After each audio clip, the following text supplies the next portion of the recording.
एक फकीर था। उसने कहा कि मैंने आज तक जिसके पास भी गया सबसे सीखा। किसी ने पूछा, यह कैसे हो सकता है? एक चोर से क्या सीखिएगा? उसने कहा, एक बार ऐसा हुआ, हम एक चोर के घर में मेहमान थे और ऐसा हुआ कि उस चोर के घर हम 1 महीना मेहमान थे। वह रोज रात को चोरी करने निकलता और 3 बजे 4 बजे वापस लौटता। हम उससे पूछते, कहो कुछ हुआ?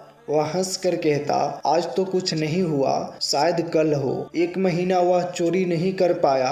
कभी दरवाजे पर सैनिक मिल गया, कभी लोग घर में जगे थे, कभी ताला नहीं तोड़ पाया, कभी भीतर भी घुसा, खजाने तक नहीं पहुंच पाया। और वह चोर रोज रात को थका हुआ लौटता और हम उससे पूछते कि कहो कुछ हुआ? वह कहता, आज तो नहीं हुआ, लेकिन कल शायद हो। हमने उससे यह सीख लिया कि जब आज ना हो तो फिक्र मत करना, याद रखना कि कल हो सकता है। और एक चोर जो चोरी करने गया है, निपट खराब काम करने गया है, वह भी इतनी आशा से भरा है। तो उस फकीर ने कहा, उस दिनों हम परमात्मा की तलाश में थे, हम परमात्मा की चोरी में लगे थे। हम भी वहाँ दीवारें खटखटा रहे थे और दरवाजे टटोल रहे थे, कोई रास्ता नहीं मिलता था। हम थक गए थे और निराश हो गए थे और हमने सोचा था फिजूल है सब, छोड़े।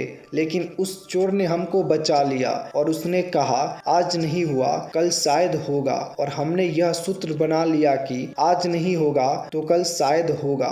और फिर वह दिन आया कि बात घटित हुई, चोर ने चोरी कर ली और हमने भी परमात्मा चुरा लिया। तो सवाल यह नहीं है कि आप सद्पुरुष से ही सीखेंगे, सवाल यह है कि सीखने की बुद्धि और समझ हो तो इस सारे जगत में सद्पुरुष भरे हुए हैं।